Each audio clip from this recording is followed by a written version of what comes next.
எல்லாம் படிங்க அவர் சொன்னாரு.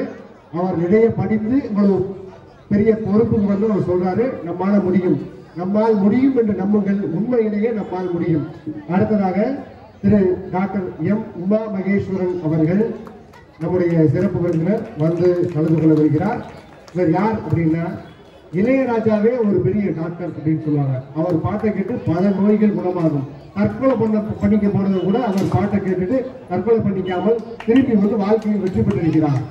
அப்படிப்பட்ட இளையராஜாவுக்கே மருத்துவம் பார்த்த மருத்துவர் டாக்டர் எம் உமா மகேஸ்வரன் அவர்கள். அவர் நம்முடைய மேடையை அலங்கரிப்பது நமக்கு மட்டுமல்ல, நம்முடைய சௌராஷ்டிர மாணவர் சங்கத்தின் மிக மிக பெரிய பெருமை. அவர்கள் கையால் நீங்கள் விருது வாங்க போகிறீர்கள் என்பது உங்களுக்கு இறைவன் வழங்கியிருக்கிற மிகப்பெரிய அரிய நல் வாய்ப்பு. அவரை இருகரம் கூப்பி பலத்த கரகோஷம் எழுப்பி அவரை பேச வருமா அன்போடு அழைக்கிறேன். வாருங்கள். அனைவருக்கும் இனிய மாலை வணக்கங்கள் மற்றும் பொங்கல் நல்வாழ்த்துக்கள். என்ன பேசுறது தெரியல, ரொம்ப பேச தெரியாது. ஆனாலும் ரொம்ப நாளைக்கு அப்புறம் இப்படி ஒரு ஊர், ஒரு சமூகமே இவ்வளவு குடும்பமா இருந்து இவ்வளவு அமைதியா இந்த நேரத்துல இருக்கிறத பார்க்கும்போது ரொம்ப புல்லரிக்குது. குழந்தைங்களுக்கு இந்த பாரம்பரியம் என்னைக்குமே கண்டினியூ ஆகணும். எத்தனை வருஷங்கள் ஆனாலும் இதே கல்ச்சர் கண்டிப்பா தொடரணும்.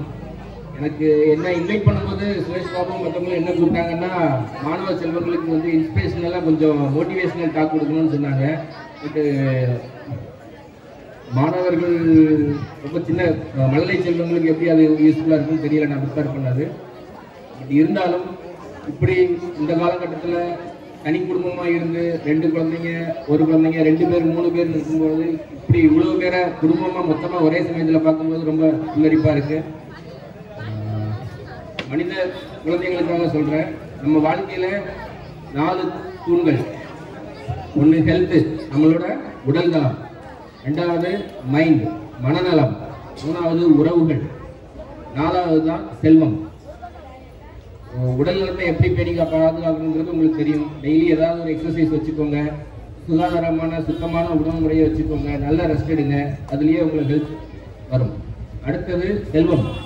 செல்வம்னா என்ன? செல்வத்தில் எல்லாமே வரும். உங்களோட சக்சஸ், கேரியர் சக்சஸ்னா உங்களோட வெற்றி.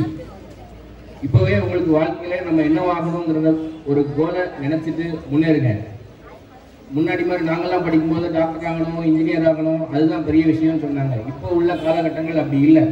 எந்த விதத்தில் எந்த திறமை இருந்தாலும் எல்லாராலையும் சர்வே ஆக முடியும். நீங்கள் நல்ல ஒரு நிலைமைக்கு போனீங்கனாலே பணமும் புகழும் பெருமையும் தானாக உங்களை தேடி வரும். சரியா? இப்போ ஒரு வாழும் எக்ஸாம்பிள் நம்ம சுரேஷ் பாபு உங்களோட ஊர்லேயே இருக்கிறாரு.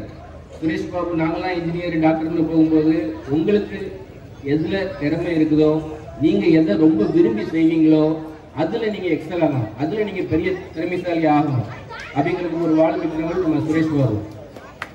சரியா? அவர் திறமையாக இருந்த ஓவியக்கலையில் இருந்து ஓவியக்கலையை வச்சு அந்த சமயத்தில் அதில் நல்லா படித்து அதே சமயத்தில் வரக்கூடிய இப்போ உள்ள இன்டர்நெட் காலகட்டத்தை அவரோட திறமையை அதுக்குள்ளே கொண்டு வந்து இன்னைக்கு ஒரு ஜோகோன்ற கார்பரேஷனில் ப்ளஸ் ஒரு நல்ல லெவலில் இருக்கிறாருன்னா அது அவரோட விடாமுயற்சியும் தன்னம்பிக்கையும் அவரோட பிரச்சனை சொல்ல அதே விடாமுயற்சி தான். இன்னொன்று, சுரேஷ் பாபுடைய எனக்கு ரொம்ப பிடிச்ச குணம், என்னைக்கு நீங்கள் எவ்வளோ பெரிய ஆள் பெரிய லெவலுக்கு போனாலும் நிறைய பேர் தான் கடந்து வந்த பாதையை மறந்துடுறாங்க, தான் நடந்து வந்த ஏனையை தள்ளி விட்டுடுறாங்க. அப்படி இல்லை சுரேஷ் பாபு.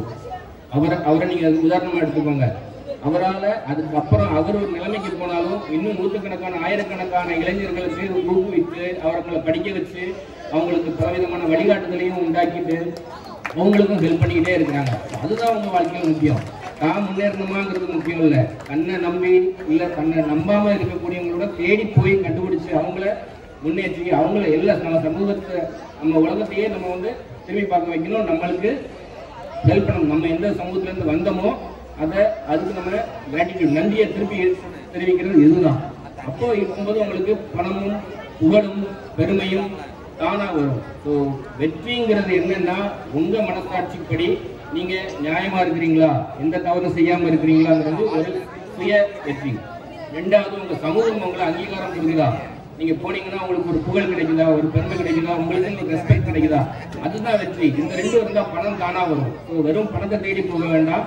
உங்களோட திறமை, உங்களுக்கு என்ன பிடிச்சிருக்கோ அதை செய்யுங்க, எல்லாமே தானாக வரும். மற்ற 2 தூண்கள் சொல்ல வேண்டியதில்லை. உறவுகள் மற்றும் உங்களோட மனநலம் சைக்காட்ரி நினைக்காதீங்க. உங்களை பற்றி உங்களோட ஒரு வேதனை, வலி, சோகம்ங்கிறதுலாம் வந்து ஃபீலிங்ஸ்.